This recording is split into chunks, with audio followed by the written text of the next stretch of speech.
This is the Spycraft 101 podcast. Welcome to your clandestine classroom.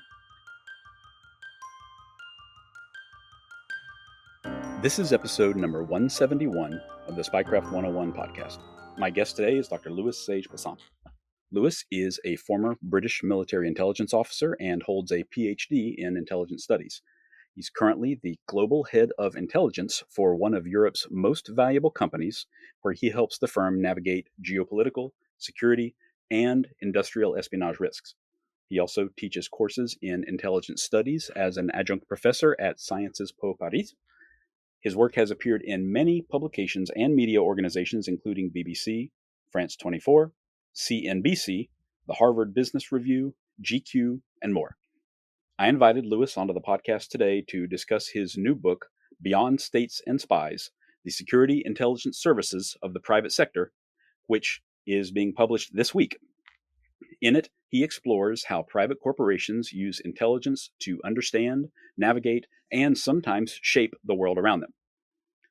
By the way, if you're looking for a way to get friends and family as interested in history as you are, or if you want to learn something new and unexpected every month, then make sure to check out History by Mail. Every month, History by Mail will send you reproductions of famous and influential historical documents from American history. Accompanying the documents themselves are articles which put them in the context of their times and help you understand the impact they had on the course of American life. The topics are widely varied, so you're always learning something new across themes that include historic inventions, American wars, and foreign diplomatic relations.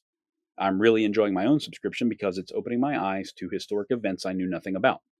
You can subscribe for yourself or gift a subscription at historybymail.com for as little as $6.50 a month.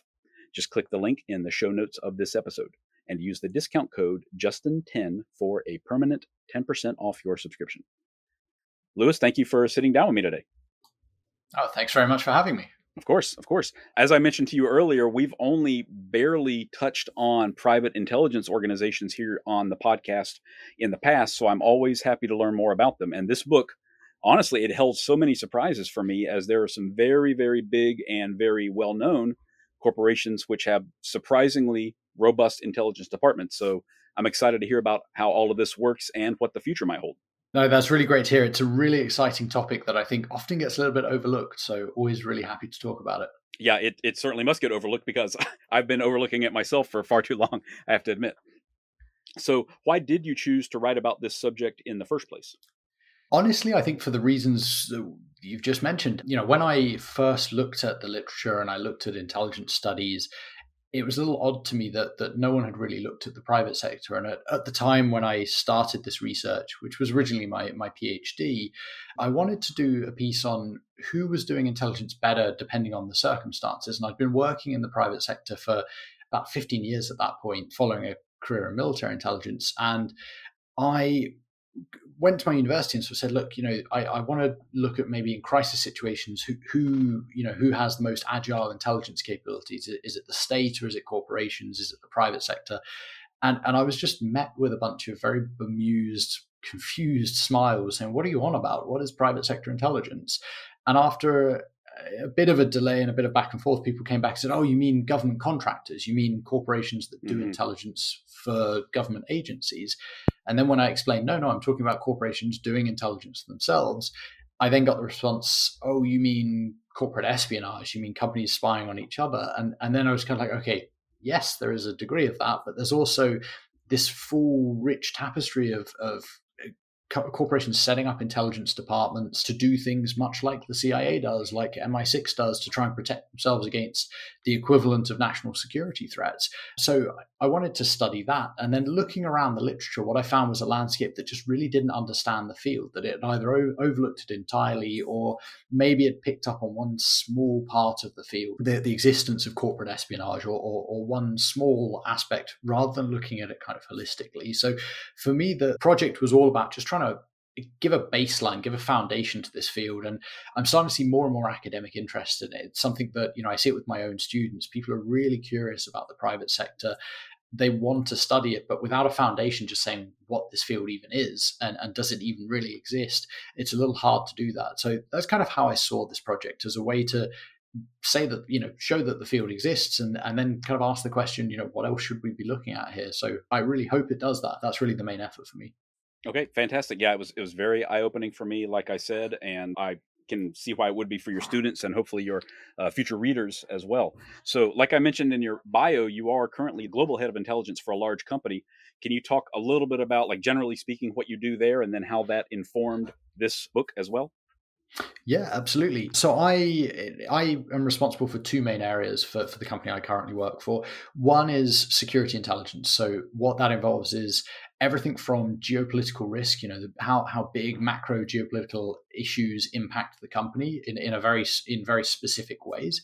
So taking things that we see happening out in the world and figuring out what's the contact surface with our company. If the Red Sea crisis happens and shipments through the Red Sea are delayed, what does that actually mean for our supply chains, and how long is this likely to go on, and so forth, as well as the more kind of tactical security threats. There's a crisis somewhere, a bomb has gone off in a certain city. Are our employees safe? Is there anything we need to do about it?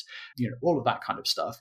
And then the other half is the more defensive side, kind of counter espionage, what we in the private sector often refer to as insider risk. So looking at, are there actors out there trying to steal our secret formulas, our commercial secrets, and those actors can be everything from the less ethical competitors out there, as well as nation states who are looking to kind of cash in on economic developments that are happening elsewhere in the world. So it's a really interesting role that covers quite a wide range of threats. And most of my career in the private sector has been a little bit like that, because that's probably one of the biggest differences that I would say exists between government and private intelligence. In government, you'll be a mile deep and an inch wide. You'll be working on one particular thing and you'll be the world expert on it. You might be an imagery analyst who's looking at this one very specific part of the world, looking for, counting tanks in a certain country or something like that. Whereas in the private sector, it's the opposite. You're a mile wide and an inch deep. Your job is to really be the global expert, and not just as an analyst. I often don't use the word analyst. I talk about practitioners, because you're doing the full intelligence cycle. You're the collector, you're the analyst, you're the briefer. Your job is to do all of these things. And most companies have very small intelligence teams, just a handful of people, in some cases one person. The biggest I came across was about 300 people, but that is extremely rare. So in these companies, you have to be used to being pretty agile and dealing with pretty wide spectrums of threats. But the job itself is very familiar to anyone from government intelligence. It's a very familiar environment, working with very familiar problem sets, just in a much broader sense. So it's been a really great experience, and an industry I've been really enjoying working in. Yeah, that does sound quite a bit different in so many ways, especially what you said about everyone having to be a practitioner of all of the different disciplines, which is totally the opposite of government work for the most part, even though, of course, you want to be somewhat familiar with the whole intelligence cycle and all the disciplines as well. That's actually very interesting. And I think you brought up a really good point that I hadn't considered at all, briefly in the book at least. I think you mentioned that a lot of, like, a corporation, is a profit generating enterprise, and they don't see their intelligence departments necessarily as generating revenue. So sometimes I think that the practitioners have to kind of fight against the perception of what they do, and kind of prove the value that they add to the company versus the expense that they cost. Of course, is that correct? Absolutely. I looked at this during my research, and what I found was, we take government intelligence. I came across one example of a state that entirely closed their intelligence agency, and that was the Belgians after the Cold War. And then they very quickly reopened it again, realizing that was a terrible idea. There's been the peace dividend, there've been budget cuts and fluctuations and so on. In the private sector, you get the peace dividends when things are quiet, budgets get cut. When times are hard, budgets get cut. But there's also the risk that you don't have that evergreen assumption of relevance that nation state intelligence has, that you can have companies who don't quite understand what this stuff is for. You have consumers who don't really even know they have an intelligence team or what to use it for. So it can be really hard. And then it can also be a little bit counterintuitive at time. I when I talk about this with my students, I call it the ECM problem. When I was in Afghanistan in the army, I used to carry the ECM suite, the electronic countermeasures. And for anyone who's carried one of these things, they'll know how unpleasant it is. It's a big, bulky unit. It weighs a ton. It's really hot. It blows hot air down your back, which when you're in a place like Afghanistan in summer is not what you want. And it never tells you how many times it's jammed an IED or it's saved your life. You just know the burden of carrying this thing. And intelligence can often look like that. You never you never get credit for stopping something that didn't happen or helping the company mitigate a problem that never developed. And in fact, what tends to happen is if you do your job well, the number of security incidents go down. And at some point, some bright spark will look at this number and say, well, why are we paying so much for all these security measures?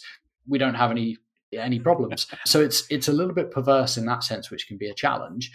It's something I see a lot with practitioners moving from government into the private sector. And that is where the vast majority of practitioners still come from. I think at last survey, about 57% of practitioners have some sort of government background. They typically tend to be the quiet professionals. And in this kind of role, dealing with that kind of dynamic, that can be quite challenging. And something I'm often urging former government practitioners moving into the private sector is you're going to have to get over being the quiet professional and actually be a little bit loud, because sometimes you're going to have to make sure people understand the value you bring and do that in a proactive way.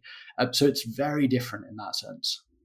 Yeah, I can certainly see that. I have to laugh at the absolute truism that you can't really quantify things that have been prevented from happening, and how difficult it is to make people understand that, especially when they're looking at like a balance sheet or something like that. So it's funny to think that intelligence organizations, public and private, they kind of only prove their need, or the need is proven, I should say, by failure rather than by success, which is very bizarre, but it's kind of true, honestly, I think.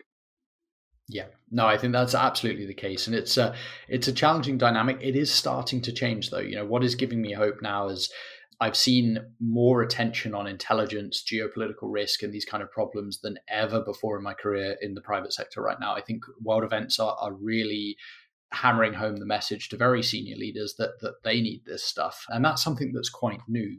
Traditionally an intelligence team would be quite junior in the organization. It's an analyst or two, maybe reporting into the chief security officer, typically quite junior folks. And a few things have happened. One is those folks have matured in their organizations and climbed up the ladder.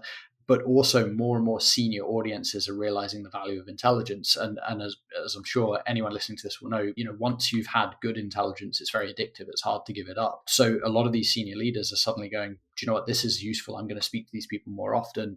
And as a result, they're hiring more senior people as well who can have that influence effect within the business. So it is really changing in that sense. And I hope in a more durable way. But that dynamic of, if you do everything right, at some point, someone's going to ask why you're needed. That is a persistent challenge. Sure, I can totally see that.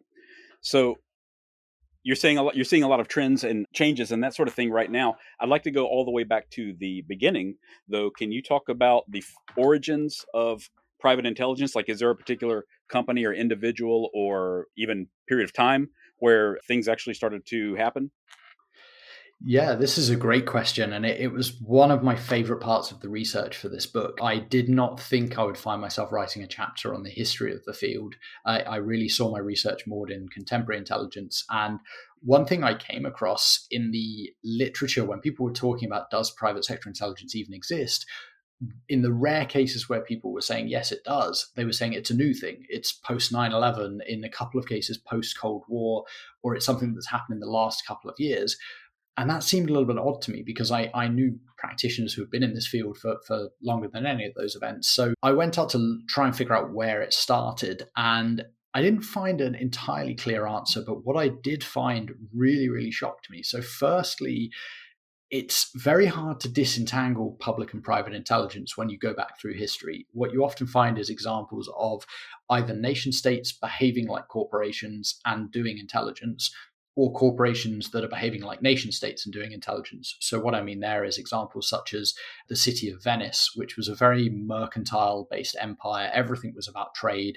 Venice was surrounded by much larger, more powerful neighbors, the French, the Ottomans, and so on. And they needed good intelligence to be able to defend against the much bigger armies, much more powerful navies, and so on. And what they did was they turned to their mercantile networks, to their merchant fleets, and basically said, your job is also to be a collector for us. And if you're out there, sailing the seas, selling your goods, and you see an Ottoman fleet, it is your duty as a patriotic Venetian to turn around and come back and tell us about it, or to send us messages encoded in commercial jargon. You'd say things like, I'm here in a port in the Ottoman Empire, and I'm seeing that they've got dozens of carpets for sale, and that's code for, they've got dozens of ships here ready to sail, warships and so on. But this was a really strange example because Venice, there's a great book by Ioana Iordanu called Venice's Secret Service, which talks about how the city of Venice did intelligence. And she described it to me as almost it's a city, or it's a corporation with a city. It's like if Google or Facebook just set up a nation state, that everything was about business for them. So they were a very strange example because it wasn't truly public and it wasn't truly private. One example I did find, though, was a type of newsletter at the time that Venetian merchants' guilds would put together based on geopolitical reports, because there's no point sending a ship months around the world to sell products into a war zone where no one's going to be able to afford it or no one wants these goods. So they really needed to keep up with geopolitical affairs. So as a result, there were private news services which, back in those days, news and intelligence were very similar things. And indeed, in some languages, some European languages, the words for news and intelligence are identical. Around the same time, I came across another individual, a guy called Jacob Fugger, who was living in Augsburg in what is today Germany, what at the time was the Holy Roman Empire. And he's a really interesting character. Having watched Game of Thrones, I'm pretty convinced the character of Littlefinger from Game of Thrones is based on this guy, extremely wealthy merchant who had his network of spies, scattered across the land, and he would use them to influence powerful people and to shape politics so that he could get wealthier and more powerful. And he had a network of eyes and ears across Europe. He also had a private courier network that could bring this news back to him at extreme costs, but faster than anyone else. And reading that made me think, that's decision advantage. That's really about, if you're trying to get intelligence ahead of anyone else, that really speaks to kind of Jennifer Sims's work on decision advantage. So he was a really interesting individual. He became extremely wealthy. At one point, he was the richest man in Europe. He had about 4% of Europe's GDP in his personal treasury by the time he died. So he was definitely doing something right. But again, this is a guy almost behaving like a nation state. He was influencing the Holy Roman Emperor. He was influencing governments. He was funding wars. This was an individual who didn't really act like the sort of private sector actors we could think of today, except for the extremely plugged in and wealthy individuals. So I carried on looking for other examples. One example that came up a lot was the British East India Company. But again, this was a corporation with an empire. This was a corporation that had annexed large parts of India. At the time, its corporate army was about twice the size of the British army. It had they had private navy vessels that outclassed the biggest vessels in the Royal Navy at the time, but they were massive intelligence collectors. Every officer of the company, no matter where in India they were stationed, was considered a part of their duty to be a collector, to pass back anything, and they would call it intelligence very directly, that could impact the functioning of the company, the defense of its territory, any of the problems they were dealing with. But again, this doesn't really feel like a private example, because this was a private company. They had shareholders and so on. But eventually they became so powerful they were subsumed by the British government because they were deemed to be too powerful and too threatening. So I don't think they fully count. So the first example I came across where I think it's kind of a real private corporation as we would recognize it today, that was doing intelligence, and interestingly, has persisted doing this for a long time, was the maritime insurance company Lloyd's of London.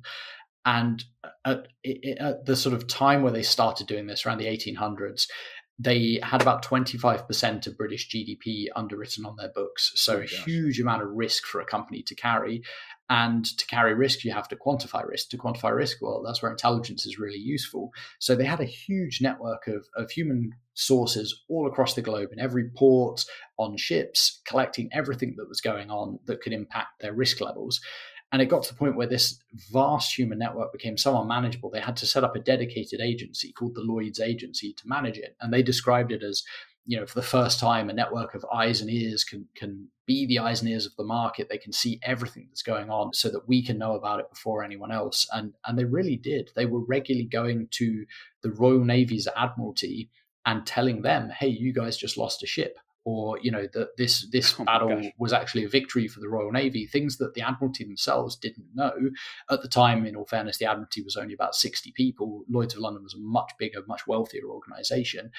But I found that really interesting because the Lloyd's Agency was founded about a century before the British Secret Intelligence Service, which is often described as the oldest continuously existing intelligence service. Other examples I've come across are the US Navy's Office of Naval Intelligence, which still came after Lloyd's of London. Even some of the oldest non-continuous state intelligence agencies, such as the Belgian Intelligence Service or the Vatican's Intelligence Service, came after Lloyd's of London. So I found myself scratching my head and going, in fact, private sector intelligence isn't new. It's actually the original intelligence, it's government intelligence that's new. And that just blew my mind. It was completely unexpected.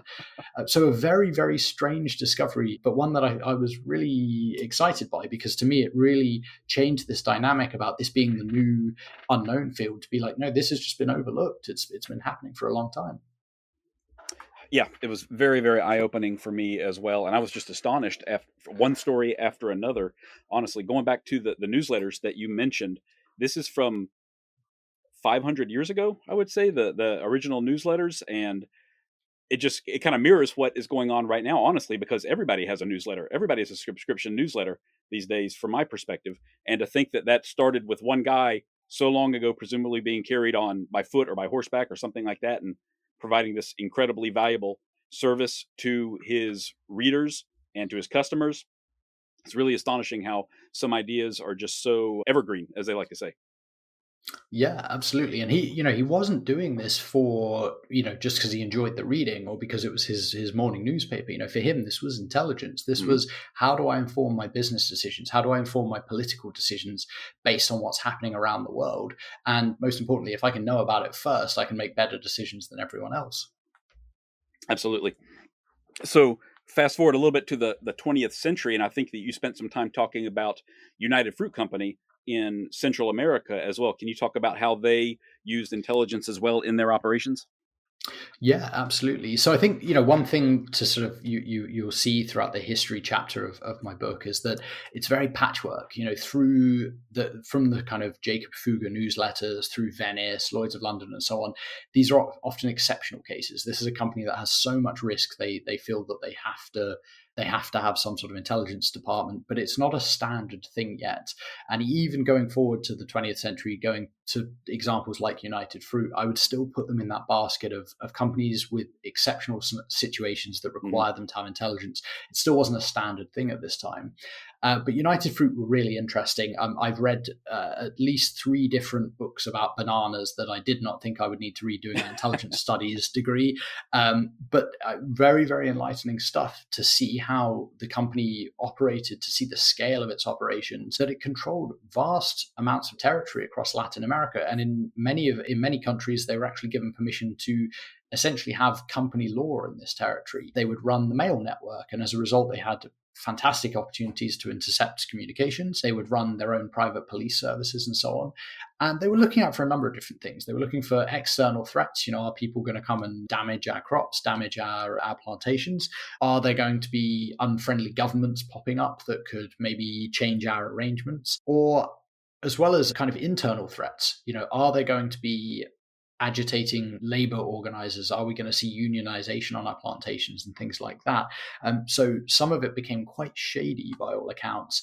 And they operated a network of on-the-ground collectors that they referred to as ears on the ground that would essentially keep an eye out for any organizing, any troublemakers. At the same time, running the mail network allowed them to read the mail and likewise collect on anyone that might be using the mail network to organize or complaining about the company and so on. So they were seen as a pretty scary presence across the region by a number of people. But I thought a really interesting example of just this huge human intelligence operation that was taking place.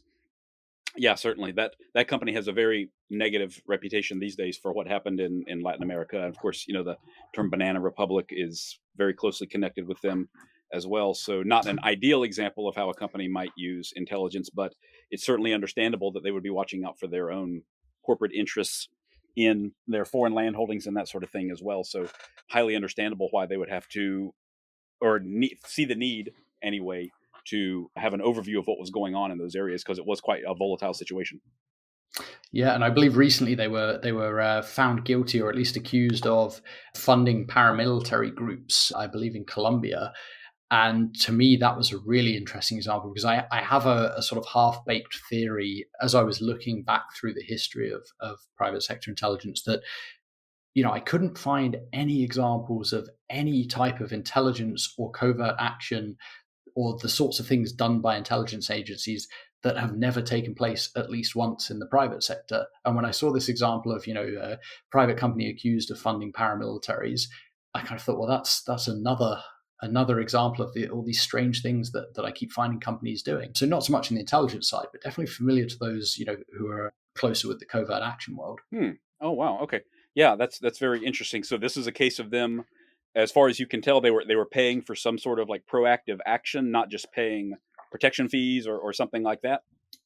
I'm not super familiar with the case, I have to admit. I just saw that they had been essentially ordered to pay some compensation to victims of a paramilitary group in this region, but I don't know precisely what sort of arrangements there were. But it really made me think, because I was looking at, other companies have been accused of, funding assassinations of union leaders and opposition figures in certain parts of the world. So, there's a lot in the covert action world that companies dip into too, which is, definitely much more ethically questionable than what I would see as more defensive intelligence work, but interesting nonetheless.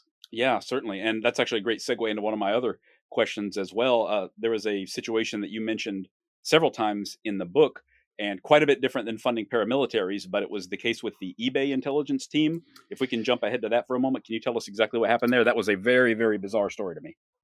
Yeah, so this is much more recent. I believe it was in the sort of 2010s, 2020s. So we've gone forward in time here. Really, we've gone through the period of the kind of oil and gas days of the sort of 60s, 70s, and 80s, where another scholar I work with, Dr. Maria Robson Morrow at Harvard University, has argued that's when this became standard. This is when companies really saw this as a department they need to have, and it's no longer these oddities doing it. It's much more normal. And then you skip forward to today, where pretty much every major company has an intelligence team nestled within their security department, focused on protecting the company against external threats. Now, this is very different to business intelligence, which is more akin to kind of collecting on competitive companies and the markets and so on. This is purely about security intelligence, which is what the book really focuses on.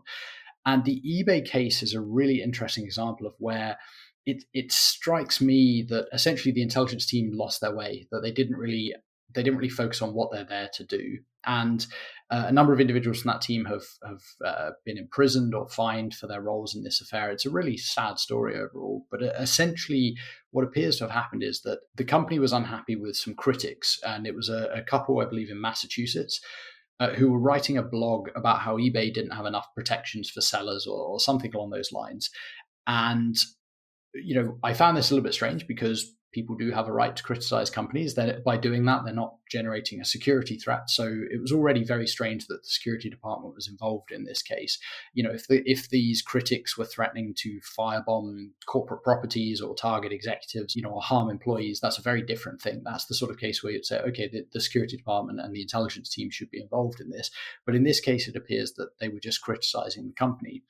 And the security and intelligence team appears to have gone on a bit of a rampage and essentially was trying to target and intimidate this couple. The court documents I've seen, accuse them of essentially trying to intimidate them by following them, sending them sort of threatening letters. In one case, I believe they were sent a box of cockroaches. All of these things that are clearly not intelligence work. This is really into the realm of kind of aggressive covert influence. But it was the intelligence team. They were involved in this, and a number of individuals have lost jobs over it. Like I say, some people have gone to jail. For me, there are a few things that stood out about this story. Firstly, that's just not appropriate. It's not what this industry is about. The vast majority of practitioners that I interviewed were very clear. One of the questions I asked in interviews was, do you have any ethical concerns about your work, or are there any ethical constraints around your work? And overwhelmingly, practitioners would cite the eBay case, and I would hear versions of, we want to avoid becoming the next eBay, or we want to avoid being even perceived as doing anything along those lines. 99% of practitioners, they see their job as keeping people safe. My job is to keep my colleagues safe. It's to keep the company going. And that they see this case as very much, not that people are stepping over the line into really unethical, shady stuff. So it's become a bit of a byword in the industry for bad behavior. So it's a very, very strange case overall, but it's one that I think really demonstrates some of the ethical risks associated with this field. The job of security intelligence teams is to keep people safe. It's to fulfill the company's obligation of what's called duty of care. If I'm your boss and I'm sending you to Saudi Arabia on a business trip, I need to make sure you're safe while you're there. somewhere, and if something happens to you, I could be held legally liable. So duty of care is making sure that I'm fulfilling that duty to, make sure you have adequate security, that you're not being put in danger by being sent on that trip. And this case was clearly outside of those limits. The problem is, and I think there are a few different factors here.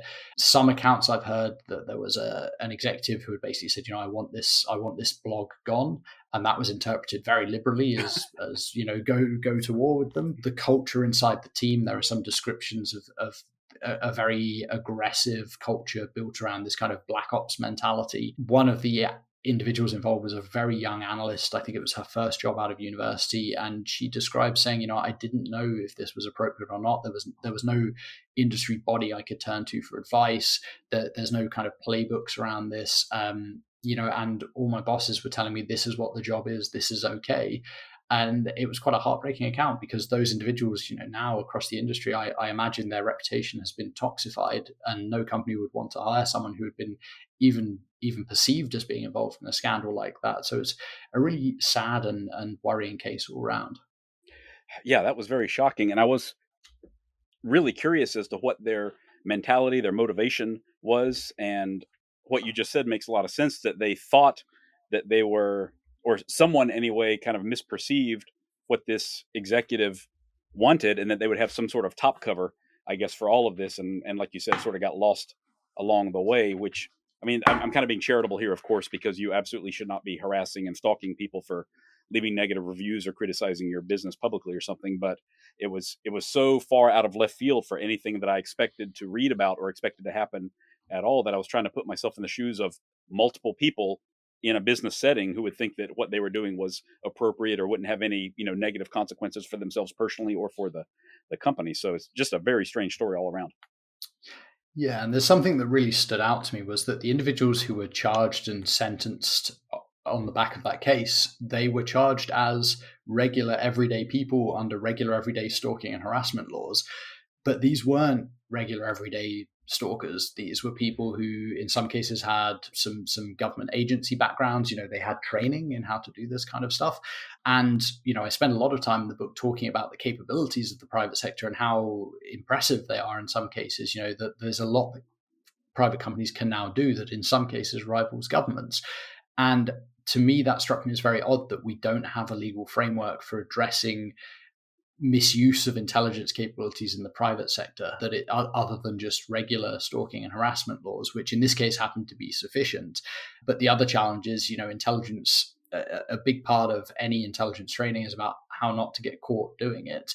Now, in the private sector, the kind of secrecy is less of a default than in government. It's in fact a very transparent, very cooperative field. But these are people who in many cases have been trained how to not get caught in doing things. So the standard everyday stalking and harassment law is not really adequate to deal with this, which I thought was a real challenge, because right now the main ethical governance that is kind of stopping this from happening more often is that most practitioners are just good people. And that is overwhelmingly, thankfully, the case. The people I interviewed were very clear on their morals.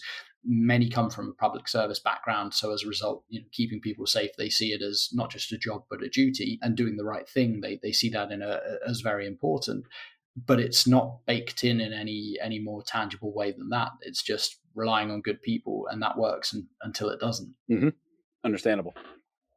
So yeah, just a bizarre case. And we've talked about how it can go completely awry, or at least it did go awry in one specific incident. But for most of the practitioners that you've talked to, can you describe how these companies, like how would a large corporation, maybe a multi-billion-dollar corporation, how would they use their intelligence personnel, or how would they expect their intelligence personnel to react to global events? So like the 2022 invasion of Ukraine, how would you expect like an intelligence team for a very large multinational corporation to react and sort of support the business dealing with an event, on the opposite side of the ocean, as an example?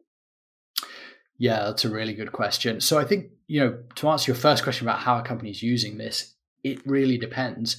I think one of the big differences between government and private sector intelligence is in government, most senior government stakeholders, they understand what intelligence is there for, and they know how to use it. In many cases, they are trained in how to use it. In the private sector, that doesn't exist. It's depending on the executive you're working with.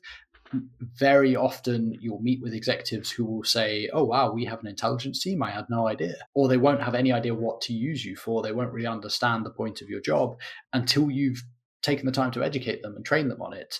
And what tends to happen is, once they've started receiving it, they can see the value and they start using it more, and you get more and more requests. They tell their colleagues who tell their colleagues, and before you know it, you're overwhelmed with requests.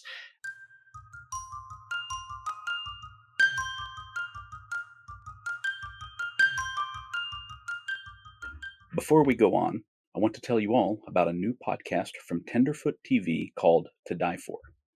Imagine you were a fly on the wall at a dinner between the Mafia, the CIA, and the KGB. That's where this unprecedented podcast begins. Brought to you by the makers of the hit podcast To Live and Die in LA, To Die For marks the first time a Russian-trained honey trap has told her story from beginning to end. Taught to seduce men for their secrets and sometimes their lives, Alia Rosa was trained to believe that her body no longer belonged to her. It belonged to the state. She was meticulously trained to be the perfect weapon, able to seduce her targets into compromising situations that have ended careers and sometimes lives. From Tenderfoot TV, the studio that brought you Up and Vanished, and To Live and Die in LA. Make sure you check out To Die For, available beginning on March 26th, wherever you get your podcasts.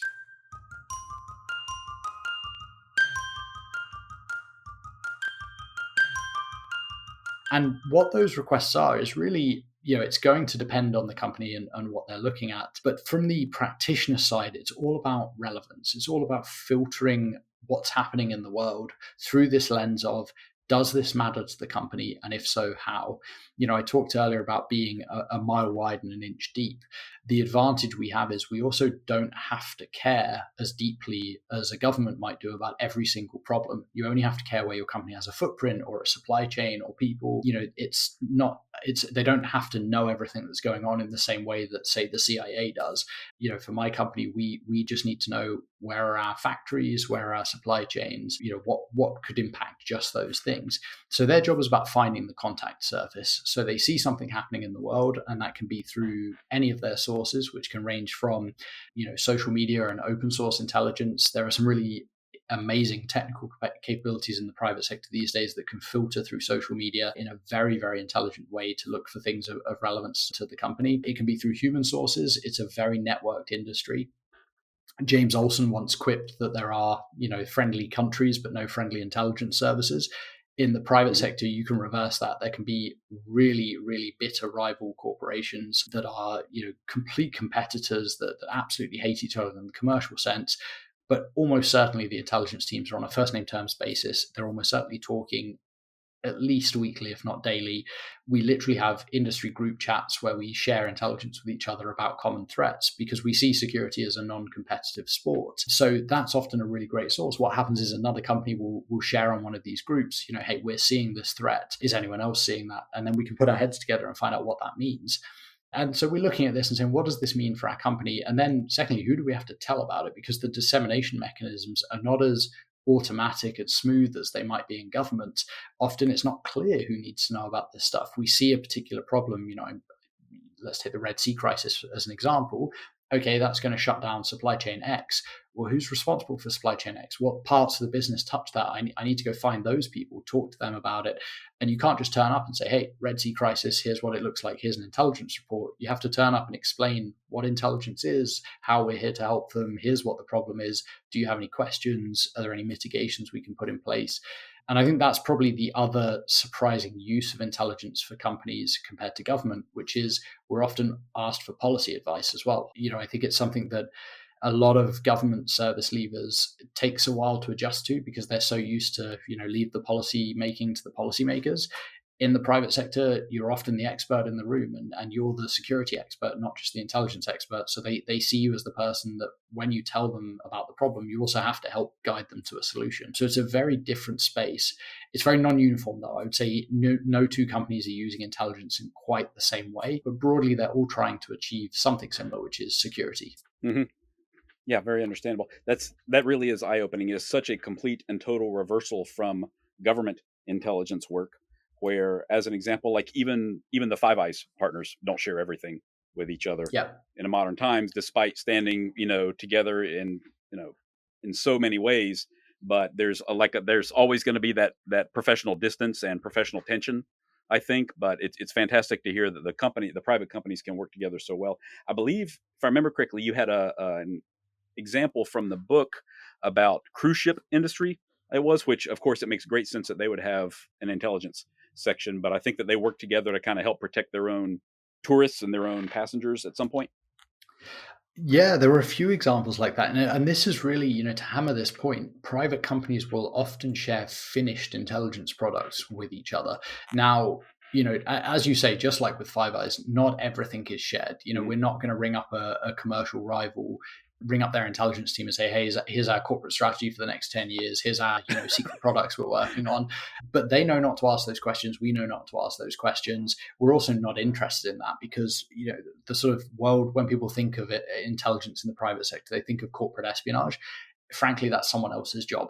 That is very distant from security intelligence precisely because it's so cooperative. If even anyone suspected you were doing corporate espionage type stuff or competitive intelligence work, you'd probably find yourself ostracized from these intelligence sharing groups that are so important to the functioning of the intelligence community. So there is a bit of a barrier, a bit of compartmentalization, but when it comes to security intelligence, it's very much open sharing, and you literally will receive finished products from other companies, and that is truly fantastic. What I think people realize is, we can't be everywhere because we are a mile wide and an inch deep. I cannot be an expert in the whole world, but hey, my peer in another company, I know that they happen to be an expert at on this particular country that I'm looking at. I'm going to ring them up and ask them for advice, and they know they can ring me up when they need something about my area, and that's really, really valuable. It becomes a force multiplier. I think the other incentive for that is that it's a very network dependent career field, meaning that you tend to find your next job through these industry groups. So there's an incentive to be an active participant, to be seen as a good person sharing intelligence, helping each other out, so that when you're looking for your next job, people go, yeah, this is a good person, we've worked with them, we've seen their work, why not? So that works really well. The cruise ship example is really interesting because there were a couple of cases I came across from the cruise industry. One particular cruise industry was using a private sector intelligence vendor that specializes in monitoring jihadi chat rooms and other jihadi communications. And this vendor had released a report saying there is a threat to American cruise ships in a certain Middle Eastern city. Be aware. Now, the cruise ship company that received this report didn't have any cruises going to that particular destination. But their immediate thought and the security team was, well, we need to warn our peers. So they went to other cruise companies in their network and said, hey, is everyone aware of this report? It's not us because we don't go there, but it could be one of you. And very quickly they were able to identify the cruise ship that was involved. So I thought that was a really great example of showing that cooperation and how it can quite literally save lives. The other side that I came across involving the cruise industry was a case where two different cruise companies had identified the same threat, which was the growing threat of terrorism in a certain country in North Africa that was very popular as a stop for cruise ships at the time. And the two intelligence teams had come up with the same assessment that this is a growing threat, that we should be diverting our ships away from this destination. I believe they had actually cooperated on writing that report. And the two companies took polar opposite decisions around it. One company said, yeah, this is too scary. We're gonna send our ships elsewhere. The other one said, there's a business case to keep going there. We're going to accept that risk and keep going.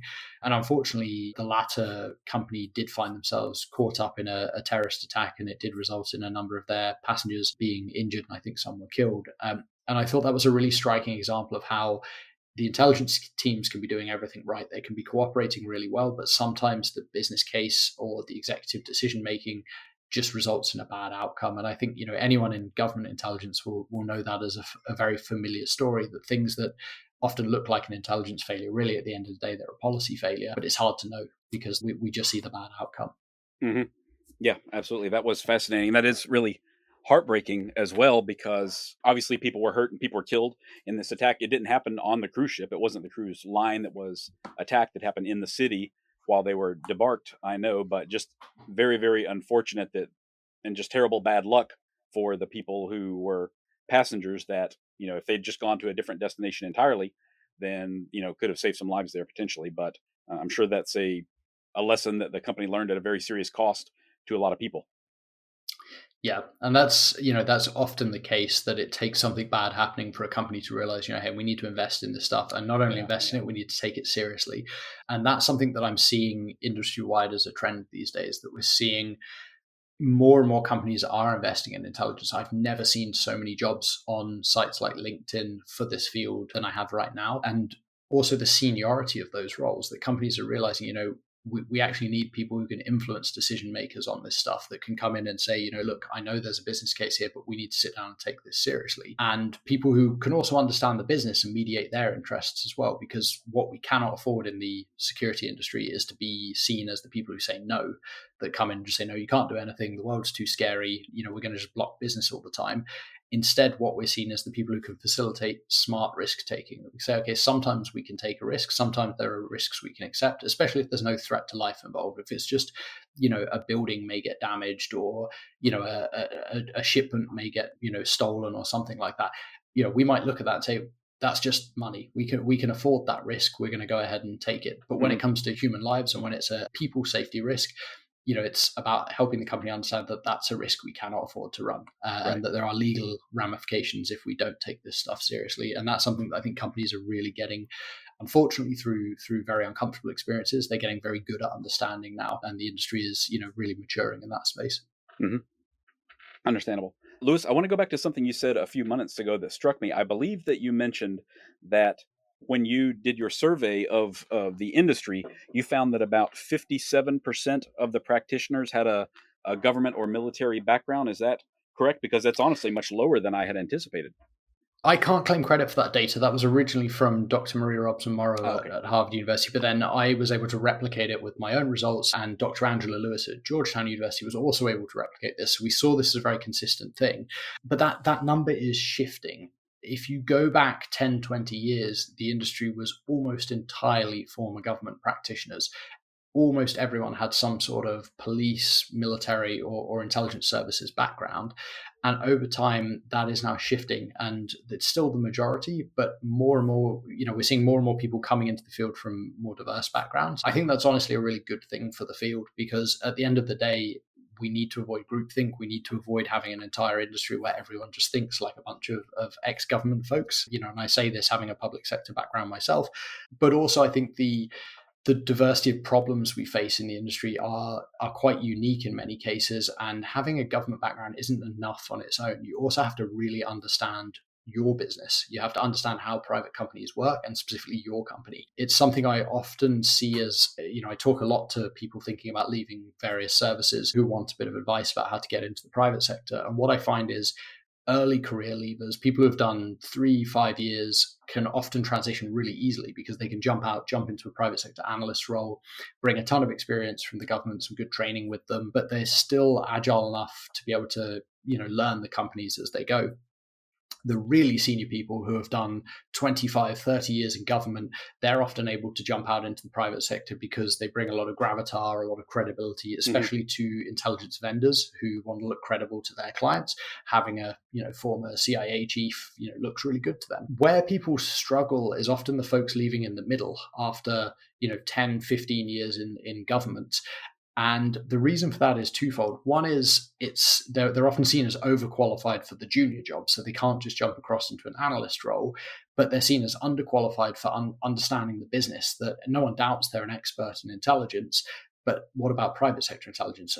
Do you understand how a supply chain works? Do you understand how global affairs are going to specifically impact our company, and the very different mindsets, and also speaking the language of business? Because if you come into a bunch of executives talking in very government terms, if you start talking to them about skiffs and all of these kind of things, they won't know what any of that means.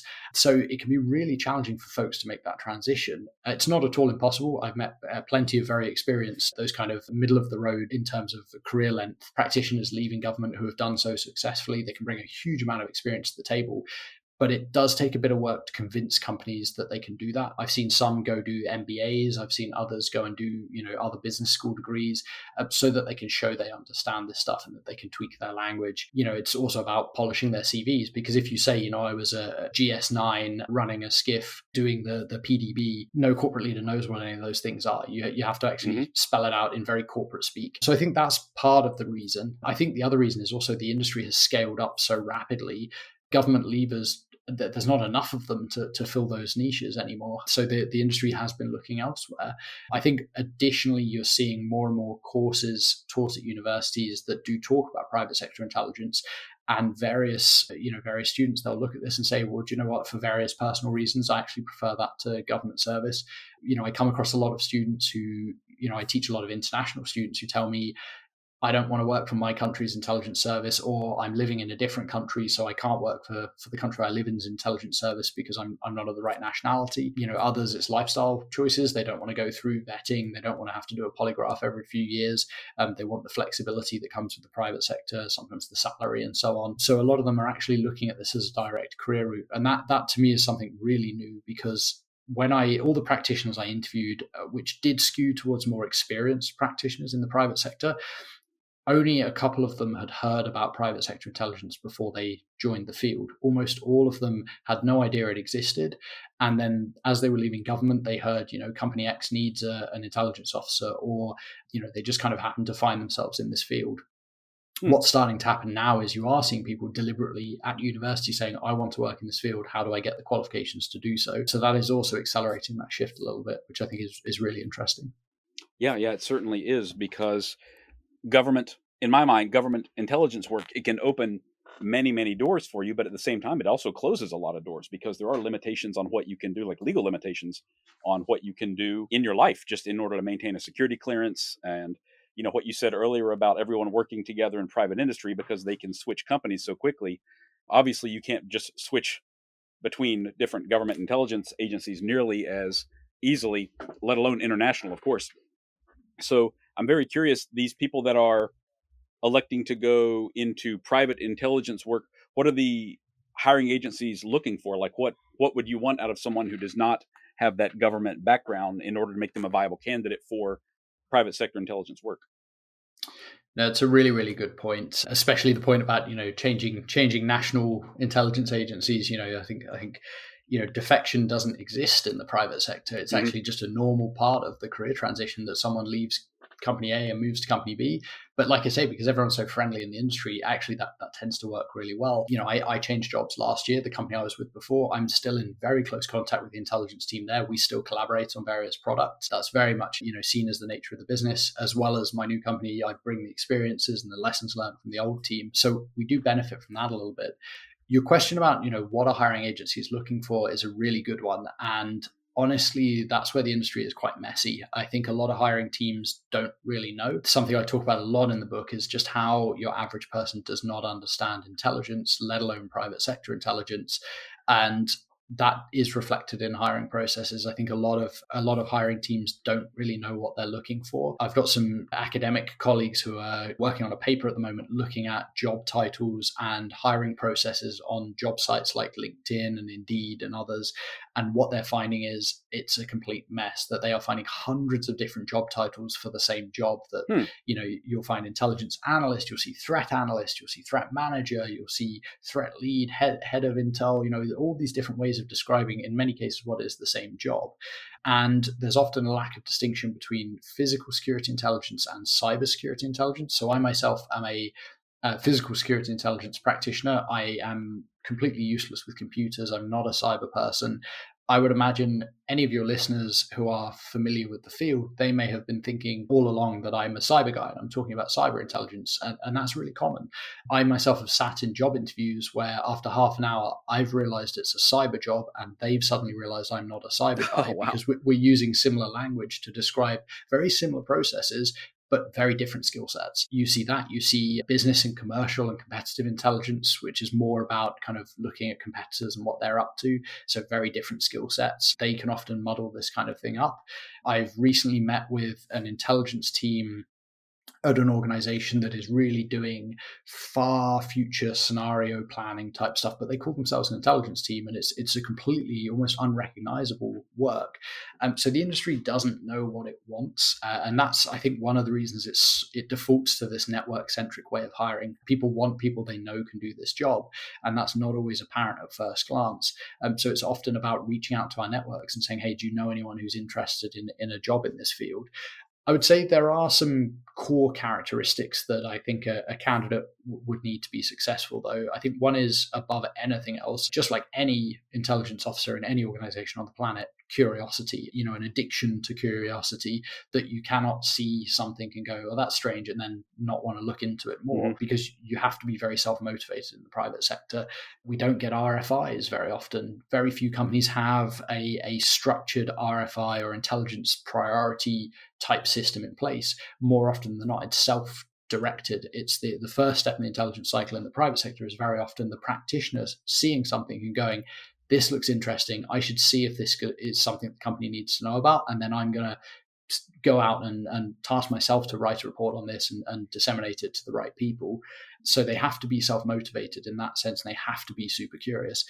The next, I would say, is creativity. We don't have the same tools and toys available as governments. Now, there are caveat that by saying a lot of capabilities in the private sector that are, in some cases, reaching the level of nation state capabilities. There are some tools and technologies I've seen that have blown my mind that, I don't think governments are quite on that level with in certain areas, but that's still the rarity. For the most part, it's about open source collection, or it's about just using creativity to find intelligence wherever you can, whether that's going out and talking to people, finding reliable sources, be they in the academic world, the journalist world, talking to peer companies, talking to folks on the ground in governments, diplomatic circuits, and so on.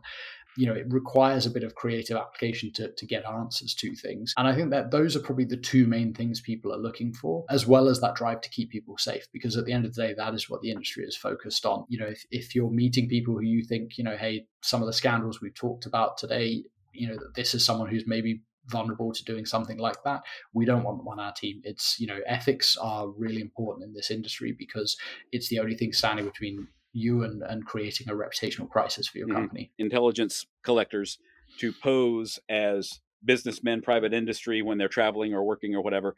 But you found a case where a private intelligence collector was pretending to be from MI6, right?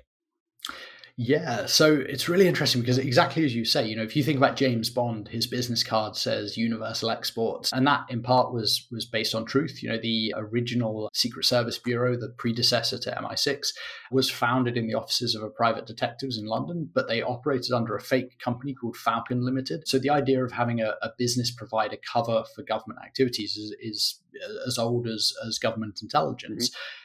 But in this particular case, it was the complete reverse. So what happened was, a few years ago, one of the big audit companies was looking at a dispute between two Russian entities over ownership of another asset. And it appears that someone hired a private intelligence firm in the UK to essentially investigate how much the audit company knew about what was going on. And the firm took a look at the employees of the company, and they did a targeting profile pack like any government agency would do. A number of people in this firm were former government intelligence services and had some pretty impressive kind of clandestine experiences. So, clearly drawing on their toolkit from their previous life. And they found one individual in this audit company that, they felt we could recruit. We can run a mice psychological profile on this guy and figure out what makes him tick, and we can recruit him. And they approached this guy at a conference in, I believe, the Caribbean somewhere, or maybe, I think it was the Caribbean. And this individual was a British guy, and they approached him and said, hey, we're MI6, and we know you're working on this case involving two foreign companies. It has national security implications, so we'd like you to come work for us. And they presented this guy with fake vetting document, risk waivers, all with the MI6 logo on the top. Recruited him, on the basis of do this for, at the time, Queen and Country. And it seems to have worked. The individual went for it. probably felt pretty good about himself that he was doing something in the national interest. They set up a series of dead drops on his walk home, and I find that really interesting because I think this individual probably could have just emailed them the documents they needed, but I really think they wanted him to feel like a secret agent. So they set up dead drops in a hollowed out rock in the luggage compartment of a motorbike. They gave him ways to signal when they'd made the drop and so on. And this went on for some time. One version of the story that I came across indicated that they actually presented him with an engraved watch at the end of his mission that said, on behalf of a grateful nation. And, they terminated the relationship. And I imagine the guy, went away feeling really, really proud of himself until a couple of years later when an employee of the intelligence firm blew the whistle on the whole story and revealed that it wasn't an MI6 officer at all. It was this private sector intelligence company posing as MI6 in order to get this guy to come work for them. And I thought that was really interesting. And I also recently, after the book had been submitted for publication, which I'm really disappointed I wasn't able to get this anecdote in time, I came across a story from a friend working with some various government intelligence services. And they told them about this story, to which the government intelligence service said, oh, that's really interesting because we actually tried to recruit someone once and they had previously been targeted by a private firm pretending to be us. So they just blew us off because they thought we were faking it and weren't the real deal. But in fact, they actually were. So there's some pretty interesting implications of this. Yeah, absolutely. That story totally blew my mind, especially the gifting of the Rolex from a grateful nation, as you said. I mean, it's really playing into the guy's, not presumptions, but his perceptions anyway, of how intelligence really works, which he mostly got from fiction, I have to imagine. And they just played that role perfectly, it sounds like. So did they got everything that they wanted from this auditor at this company? I mean, did they fully accomplish their contracted mission, so to speak? I don't know the answer to that, if I'm honest with you, but I do know they kind of wrapped up the mission with him. So I imagine they were pretty happy that they at least got as much from him as they felt they could. Yeah. But I think it's such an interesting case because this is an individual who, in his mind, probably thinks he's doing no wrong, but in fact has been tricked into spying on his employer. So it's a really, I would say, dangerous hijacking of someone's patriotism. And it comes back to this ethical question about the industry. And it's not reflective of the vast, vast majority of practice, which is very, I would say, above board, very ethical. But it does show you that this can be quite harmful when it goes wrong. Mm-hmm. Yeah, it totally can. But honestly, it's only when things go wrong that most of these stories come to light. That's kind of why, I mean, that's what my podcast and all my writing is pretty much predicated on, is when things go wrong and come to light, honestly. So, it certainly begs the question of how often has this happened and there was no whistleblower to reveal what occurred down the road, both with, private and public or sector intelligence agencies as well. Absolutely. I would say, honestly, the chapter in the book on history of the field also looks like that. It's so dependent on there being a leak or a scandal or something going wrong for there to be any record whatsoever. So Richard Aldrich, the excellent UK intelligence scholar, he's assessed that about 2% of government intelligence documents are declassified each year after a long delay, and that intelligence scholars can use them. And that's not much. That makes intelligence studies very hard. In the private sector, we don't even have that, because not only is there no automatic declassification process, in many cases no one's keeping documents in the first place because there's no legal requirement to do so. No one's keeping a historical record of the field. So my history chapter is very much a patchwork of the things I was able to come across. And every single time I give a talk, or someone hears me talk on a podcast like this about the history, someone comes out of the woodwork and says, hey, by the way, there's a case here that I read about in this newspaper years ago. You might want to look at that. And those leads are amazing, because every time I get one of those, I find all of these new examples of private sector intelligence that just I wasn't able to find elsewhere, because there's no kind of unified record of this stuff unless something's gone wrong. Mm-hmm. Yeah, I totally understand that. All the time, every week, I stumble onto something that I feel like I should have found before now, but I didn't, because it is such a patchwork out there of these stories and where they're recorded, how they're documented, who was giving the interviews to begin with, and that sort of thing. But it is a very, very rewarding kind of scavenger hunt almost for me at this point. So I'm really glad that I started. I'm really glad that I continue. And I feel like I'm never going to run out of stories either. And I have a feeling you're going to uncover a lot more as time goes by as well. I hope so. I think the one thing I will say about all of this is that when you're relying on leaks, scandals, intelligence failures, it can paint a very negative picture of the field you're looking at. Right, And, right. the one thing I'd really like to leave people with is that that's not what the field looks like. As a practitioner that's been in it for a long time now, the people I work with every day, they are really, really focused on keeping people safe, on doing the right thing, on behaving ethically. It's those very rare cases that stand out, but they do stand out, and they give us an opportunity to study them. And I really tried to balance that in the book to sort of, show the industry warts and all, show that where it's gone wrong, show where there are ethical challenges, but also to explain that that is really not normal practice, that these cases are so abnormal, and that is why they stand out. Right, right. Totally understandable. So, Lewis, as you mentioned, this is pretty clearly an industry that's in transition right now. So, what do you personally think the future holds for private sector intelligence? I'm pretty optimistic from a career perspective. I think we're in a pretty turbulent world right now, and as a result, I think senior leaders in companies are seeing this as something they need to invest in and they need to pay attention to. When I first started in the field, it was extremely rare to talk to senior executives, to be influencing corporate strategy. What we would be doing was very just reactive crisis response stuff, evacuating travelers in distress and so on. And what's happening over time is now it's becoming much more forward leaning. It's becoming much more anticipatory. And the company wants that. I'm finding senior leaders are coming to us and saying, hey, we want to build a factory in country X.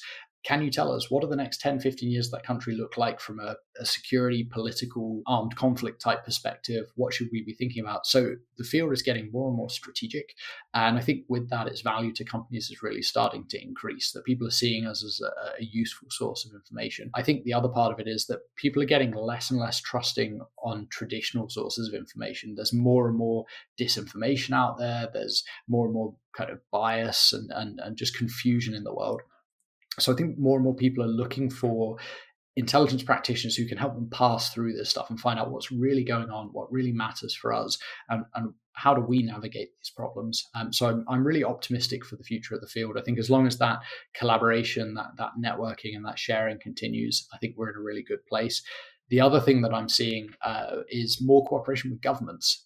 Traditionally, government intelligence services have always just struggled to interface with the private sector. And I think in recent years, the rise in things like economic espionage, recently we've got the sabotage threat in Europe, is encouraging more and more governments to turn to the private sector and say, we need to be talking, we need to interface with you and figure out how we can work together to solve these threats, because economic security is national security in many cases. Governments are seeing this as something worth investing in. And that's something that also gives me a lot of encouragement that if peer companies can work together, I think companies and governments can also work together and help keep people even safer. Mm-hmm. Totally agree. Totally.